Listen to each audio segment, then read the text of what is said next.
دین ایاک نعبد انعمت علیہم کی رسالت ته اشاره راغلی ده او دغه ننګ علم المعاد مالک یوم الدین کی راغلی ده او صداقت قرآن هغه صداقت رسالت سره یو ځای ده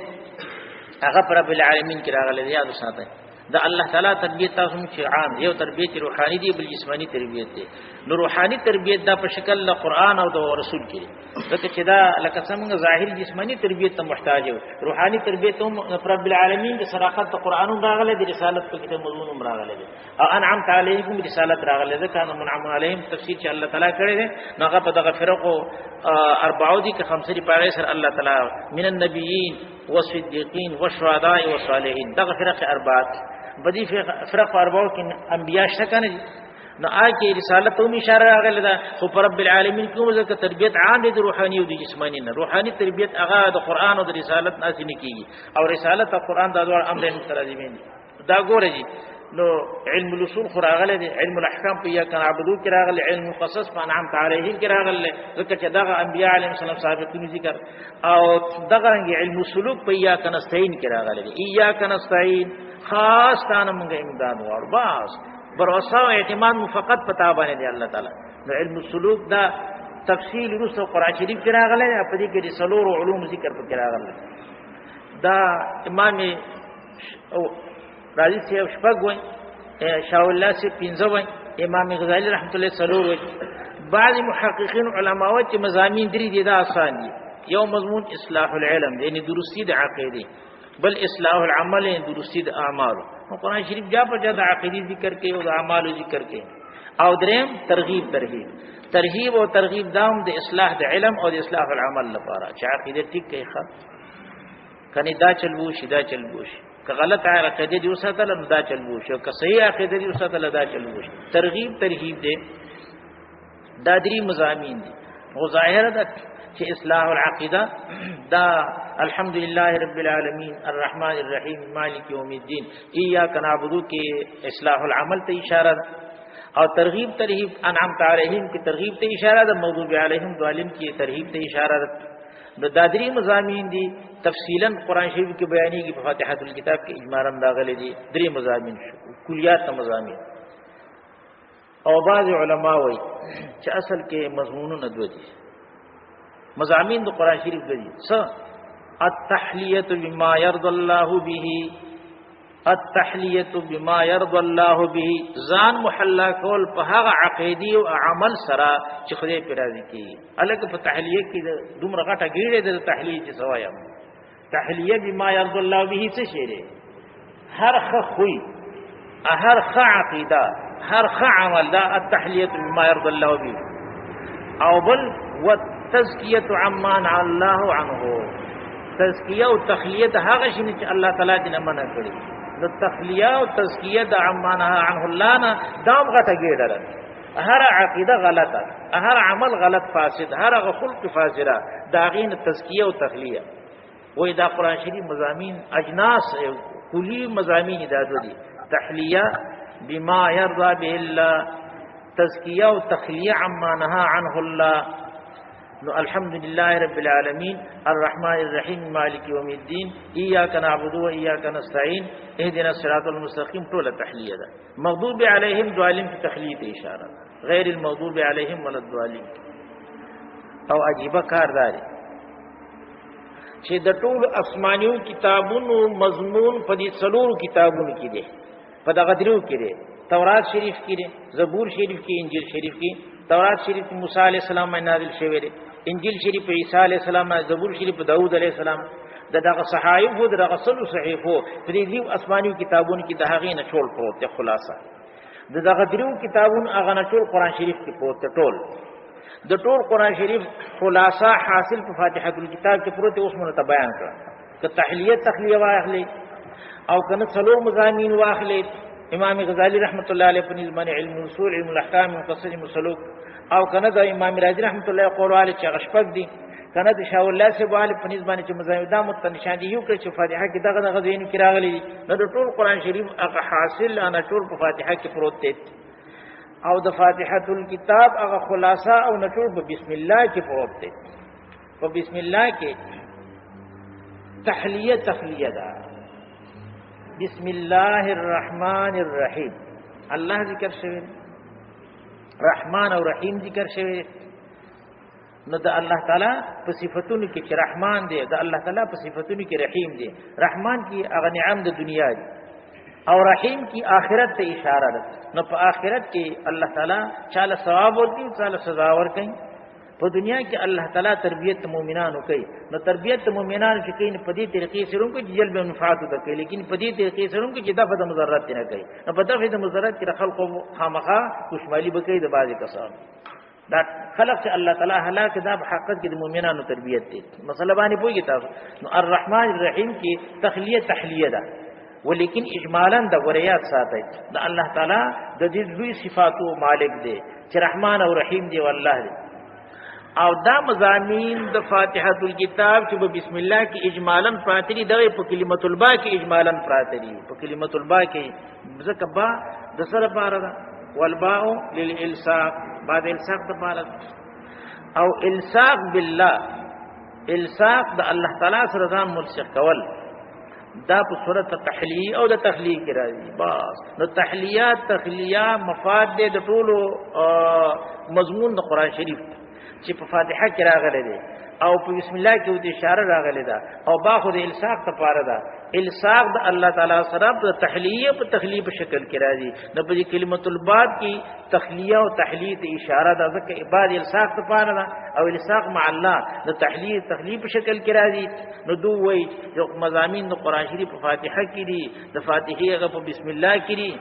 نو فاتحه اجمال شه، بسم الله اجمال الاجمال شو، او کلمۃ الباب دغه اجمال الاجمال اجمال شو. ځکه په دې کې خم مجمل ځکه دا الصاق ته پاره څنګه الصاق ته الصاق مع الله دا د تحلیل تخلیل په شکل کې راځي. مثلا باندې پوهیږي تاسو. او په دې ټولو کې دا قدر مشترک لري، په دې ټولو مضامین کې دا قدر مشترک لري. دا مسله جوړه شولې دي. نو مضامین د قران شریف چې کم په قران شریف کې مفصل ذکر شوی دي، هغه فاتحه الکتاب کې رااله. د فاتحه الکتاب هغه مضامین بیا په کلمۃ البا په بسم الله کې رااله او بسم الله په کلمۃ البا کې رااله. دې خبره باندې تاسو پوه شئ. دا هغه امور 10 مبادی امور 10. بسم الله الرحمن الرحیم. اعوذ بالله تلاوت کی چسروی نو سنت دار چسروی اعوذ بالله مخلوق. اعوذ بالله من الشیطان الرجیم. حکم دی قرآن شریف اذا قرأت القرآن فاستعذ بالله من الشیطان الرجیم. بدی کی بعض علماء چې د قرأت نه برس سره اعوذ بالله ځکه خدای پاک وایي چې اذا قرأت القرآن چې تاولس نو بیا رس اعوذ بالله ولی ځکه چې سره قرأت وکي کنه نو په ځل کې ونمنه عجب تکبر راشي. نو په اعوذ بالله سره هغه د عجب تکبر هغه تورواله لدی شي. دا عجب تکبر ګناګار سړي ته نه حاصلې. ګناګار او وایي زه ګناګار یم، زه خو پیسې سړي پیسې سره یم نه ځان ته دی. دا کوم شیخ چې کنه په دې دي چې 3-5 فوټه اوچت ګرځي دی که په مختص مکه کڅوک دی خو هغه ځای مګر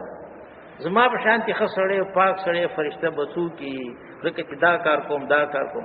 دا د شیطان یو چال لې چې انسان په دې باندې هلاکه بربادي. په عبادت کې خو دې دنوم نه پریدي، خو که عبادت ته وګو د عبادت نه بعد به کې دغه عجب او تکبر دا شی جوړي. نو چې دا جوړ شو نو داغه علاج سره داغه علاج په اعوذ بالله سره دی. اعوذ بالله من الشیطان الرجیم. خبره باندې کوئی هدي وجنه چې د عبادت نه رستو خپل عبادت ته نظر نه دی پکار، دا الله تعالی فضل لطف ته نظر پکار چې خدای خو ستا فضل ز پس کېم. مثلا خري ته وګوره، په سارا شپې ته وګوره، لکه ما ته وګوره، عبادت ته وګوره. خدای خو ستا مهرباني د خدای طاقت راغنو. کته طاقت نه راکړي زمونږ څو سره چې موږ به دا کار کړو یا دا وکړو یا دا وکړو. دا د الله تعالی مهرباني ده. د الله تعالی په فضل لطف باندې نظر کول پکار دي. خپل ځان ته قتل نه دي پکار چې خدای عزیز یو لوی سره لوی سره خو نه دي. مثلا باندې پويږي قرأت، لیکن جمهور علما وایي چې د قرأت نه مخکې اعوذ بالله درستونه او د واذا قرأت القرآن مراد ده چې ته اراده او کې ځکه هر فعل اختیاري مسبوق په ارادي سره وي. واذا قرأت القرآن کله چې ته اراده قرأت قرآن شریف کې فاستعذ بالله من الشیطان الرجیم. هر عبادت کې پکاردار چې مخکې سره اعوذ بالله وي، ځکه دا عبادت شیطان سره نه پریږي. صحیح طریقې کول کې نه پریږي چې ته اعوذ بالله وی دا اعوذ بالله یو نمونه هتیار سړی چې د دشمن سره مقابله کوي نو ور سره تورم یا ډالو می کنه تور ډال دواړه ګرځي په ډال باندې څه چل کوي هغه د دشمن حمله واپس کوي او په تور باندې څه چل کوي د په دشمن باندې حمله کوي یو په دشمن حمله کولی یو د دشمن حمله واپس کولی نو تورا د حملې د پاره دا او ډال د هغه دفاع د پاره نو د شیطان مقابله په عبادت سره مونږ کوو نو هغه کې اول ډال پکار دی چې ډال ته مخامخ کې کده حمله کوي کنه په ډال باندې او بیا سره تور پکار دی بسم الله د بسم الله تور پکار دی چې دا د بسم الله تور دی راو باسه نبی او پسې پس هغه په عبادت شروع کې په قرأت په شروع کې چې الحمدلله رب العالمین یا الف لام میم ذالک الکتاب قرأت قرآن خو عبادت ده نو اولنا اعوذ بالله پکار دی او تور سره رستو مستعملی ښه مسله باندې پیږي تور په دیم نمبر کې مستعملی نبی او پسې بسم الله را حکم یې ده اقرا بسم ربک الذی خلق ای کو اذا قرات القرآن فاستعذ بالله من الشیطان اگر کا د دې مضمون خو فرض دی د استعاذی مضمون او حاصل سره د استعاذی خلاصه سره په الله تعالی سره پناه نسل دا فرض دی یعنی مطلب دی چې عقیده په دې باندې چې الله تعالی امن به تور کوي پناه خو تور کوي بل څوک نشي ورکولای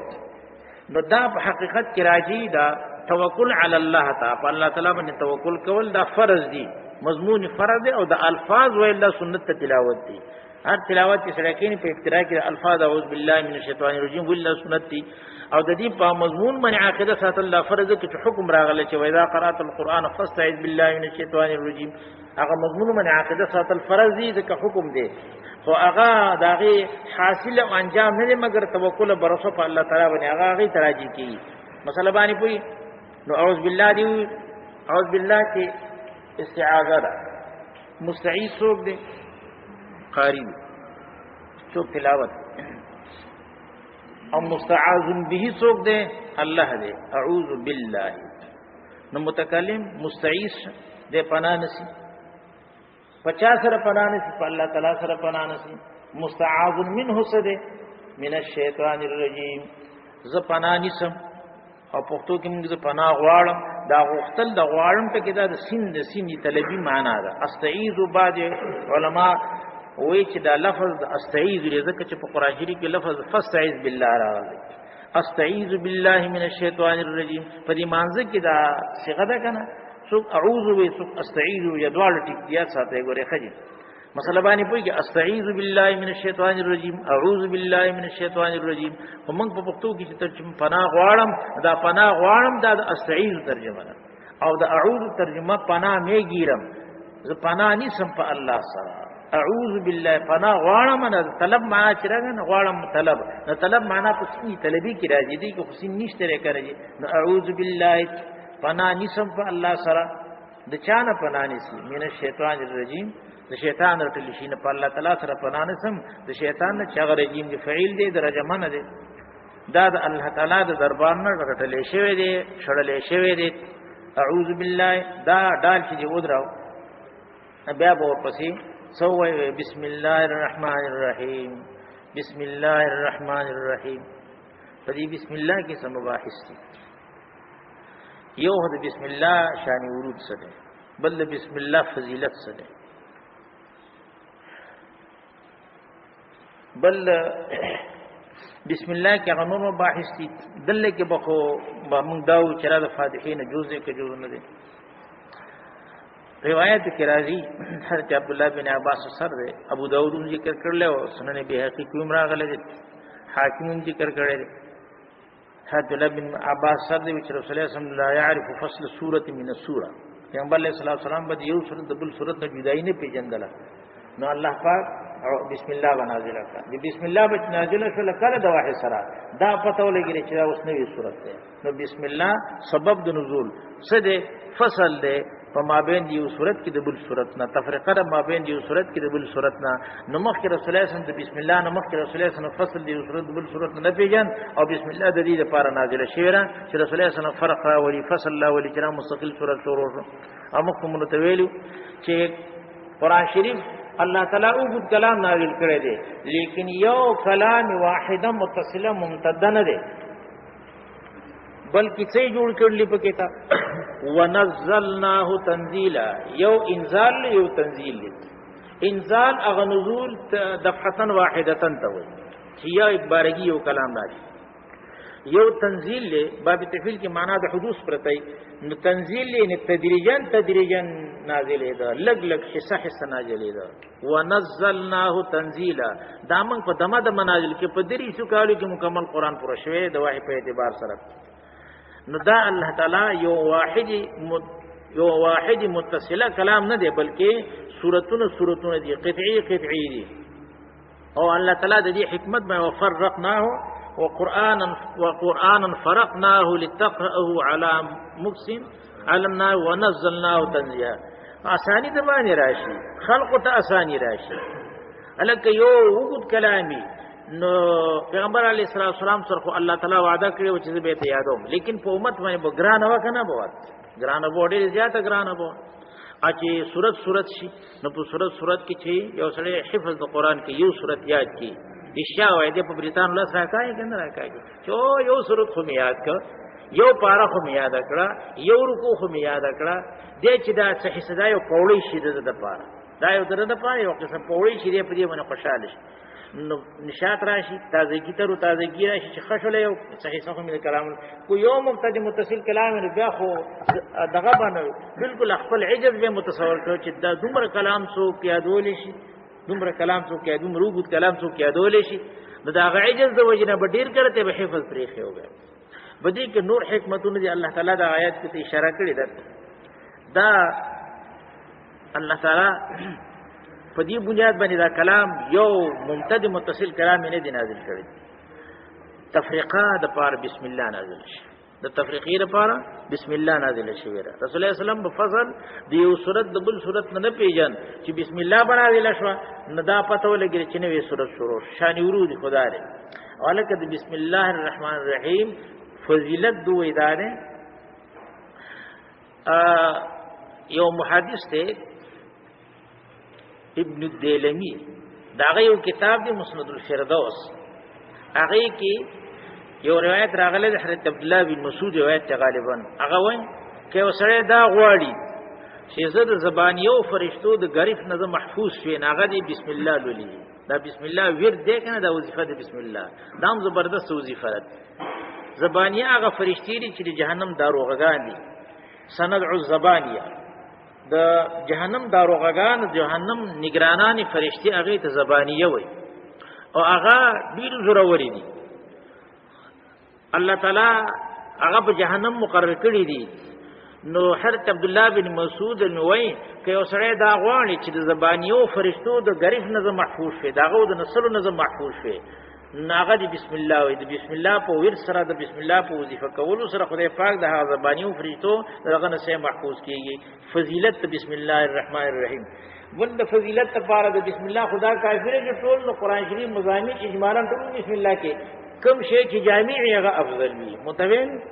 قران شریف کی جامعیت افضلیت کلام وکل ما شان هغه افضل بسم الله افضل فضیلت بسم الله خو ظاهره د جامعیت معلومی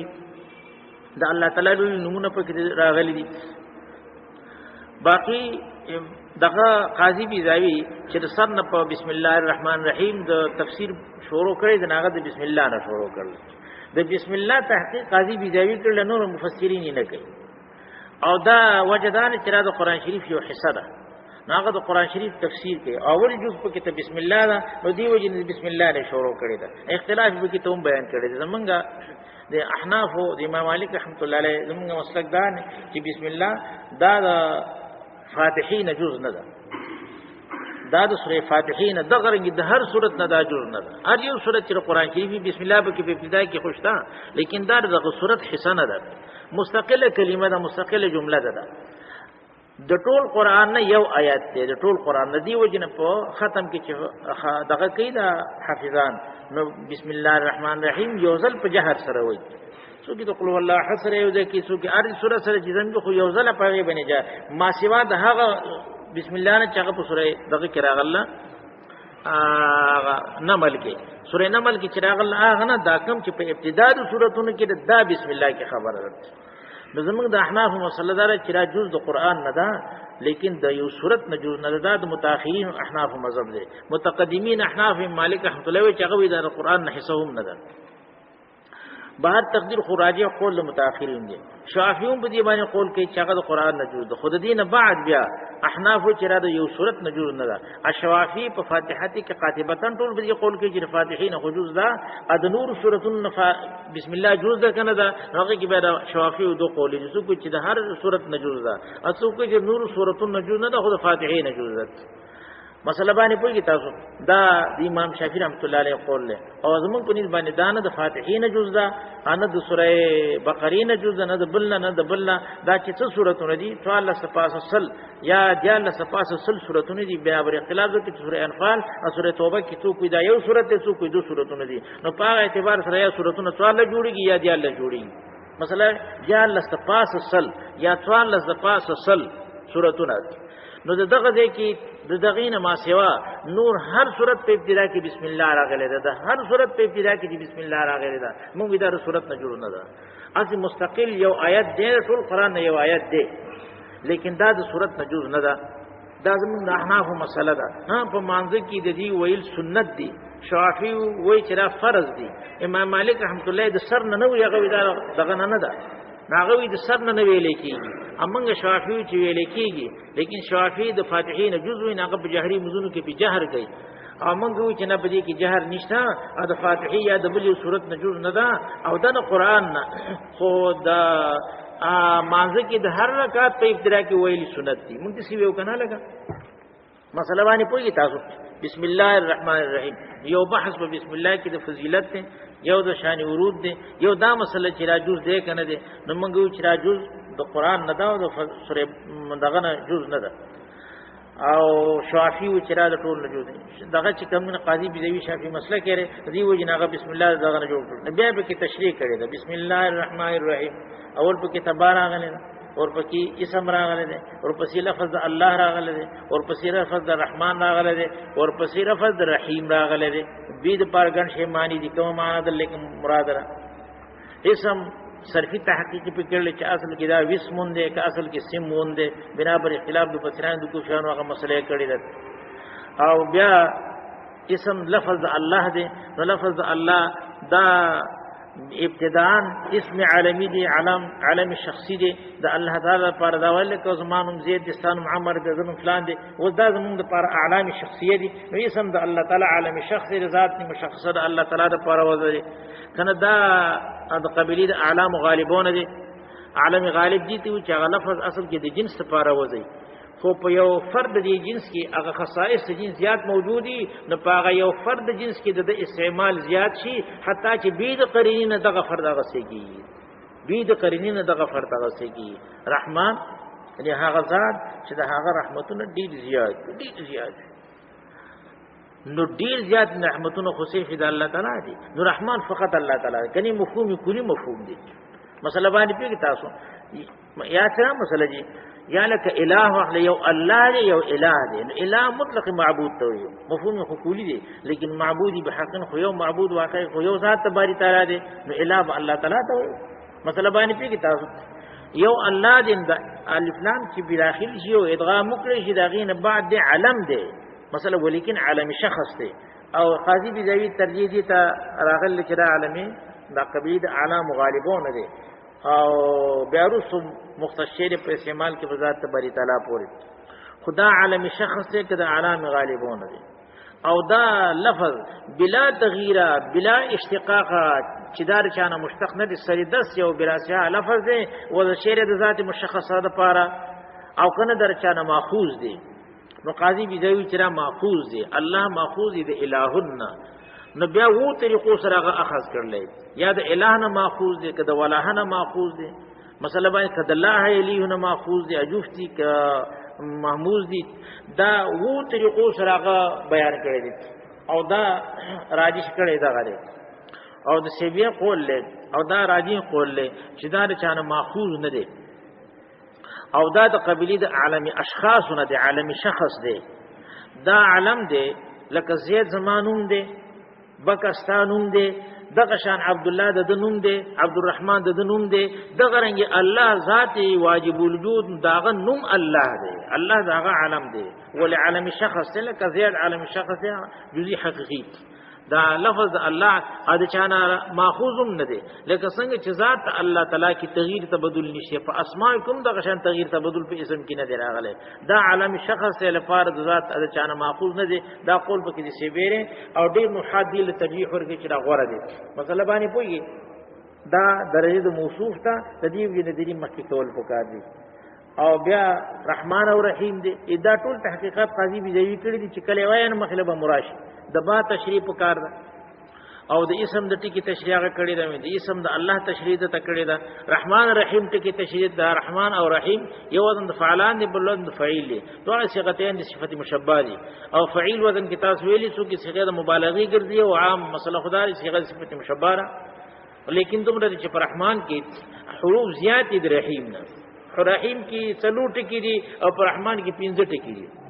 ادو قاعده خله چې زیادت المبانی تدل علی زیادت المعانی چې څو حروف زیاتی هغه معنا زیاتی نو پر رحمان کې معنا د رحمت زیاته د معنا د رحیم نه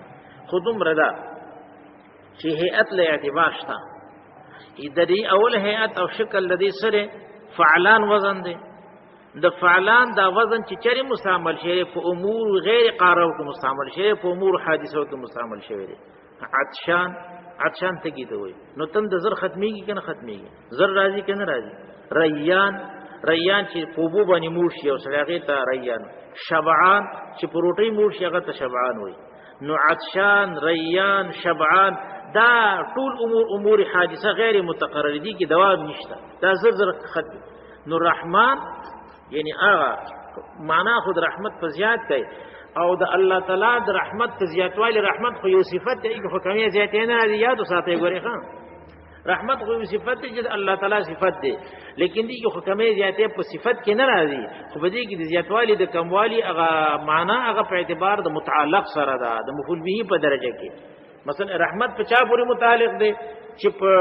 غیر محدود اشیاء پورې متعلق وي چې حد نه هغه ته رحمان وي چې چې رحمت په خاصو کسانو پورې متعلق وي نو هغه ته رحیم وي نو پر رحیم کې هغه معنا د رحمت کم ده یعنی متعلق به د رحمت کم دی او د رحمان هغه معنا زیاته یعنی متعلق به د معنا د رحمت هغه زیاته خبره معنی پوهیږي رحمان مطلب دی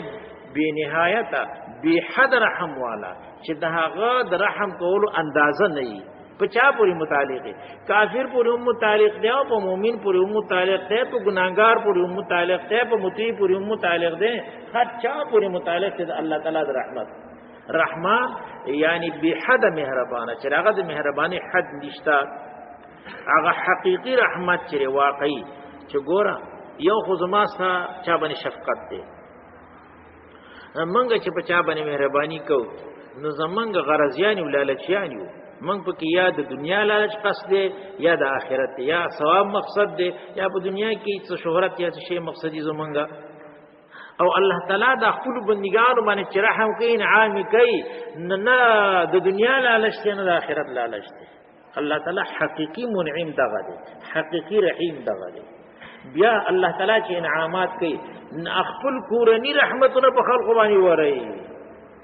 اما تا که چا باندې شفقت کو نو موږ سره خپل سړي نو ټول محبت خاص پیدا څه شي نشته خو الله تعالی چې سره کړی دی هغه خلق ته ورکو ګوره موږ پردیش یې ورکو زمون سره خپل ذاتی څه شي نشته خو چې ساعتویه ټول الله د طرف نه ده نو رحمان مطلب هغه ذات چې دا هغه رحم حقیقتا رحمي یقینا حقیقتا رحم دا چې خپل شي خلق ته ورکي او دای پکې تا چې د هغې څه معاوضه مقصد دی لیکن یو کس دون کس پورې مختص هم نه متعلق د رحمت عامه الک دانه من رحمت هغه په دنیا کې دی ځکه دنیوي رحمت د الله تعالی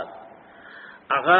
وجود موږ لرا کړی دی رزق لرا کړی دی عمر لرا کړی دی خوشحالي را کوي کله څه کوي دا الله تعالی د خپل طرف نه موږ ترا کوي او بیا تخصیص نه کوي د مؤمن او د کافر له عمر کوي مؤمن له عمر کوي هر چا ته ور کوي او پاره باندې الله تعالی زموږ نه څه بدل نه اخلي که عبادت حکم راته کړی دی نو په عبادت باندې هم ته الله تعالی جنت راکړي وای راته چې کدا کار دیو کو نو بل جنت درکم الکه جنت ته کوم ضرورت دی دا مکه نعمتونه چې مونږ را الله تعالی کو شکر کوم مونږ ادا کړل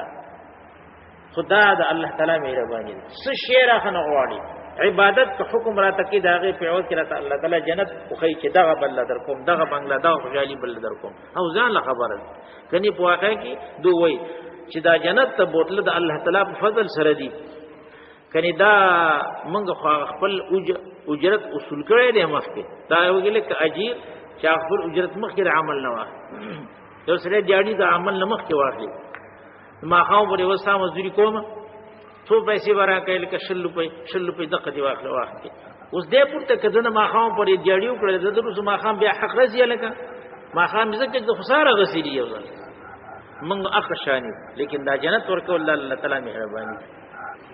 او هغه کوم چې من کار وکړو هغه عبادت وکړو هغه د هغه نعمتونو په ازا کې هیڅ نه دي هیڅ نه دي ډیر کم دي د هغه په مقابله کې دا پته ولګی راځي د الله تعالی عوض نه اخلي او د خپل طرف نه کوي او تخصیص بمؤمن و کافرین نشتا دا دنیوي رحمتونه د دې وجه نه ترجمه کوي د رحمان سره د دنیا لګي رحمان الدنیا پدې کې مبالغه فلکم دا فلکم معنا دا دا چې د الله تعالی هغه رحمت په هر کس نه کس پورې متعلق دی ډیر دی ډیر او رحیم د فعیل وزن دی د فعیل وزن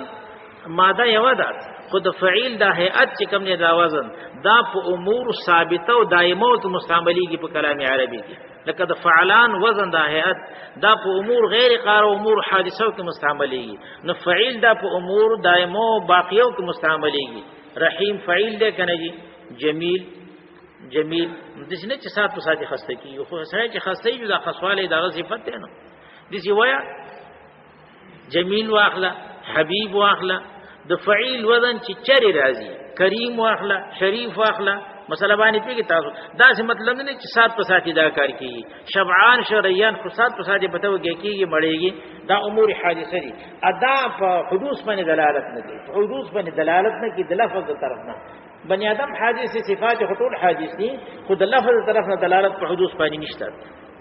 نو دا په امور ثابته او دایمه کې راځي نو رحیم معنا څه ما رحمت خود رحمان معنا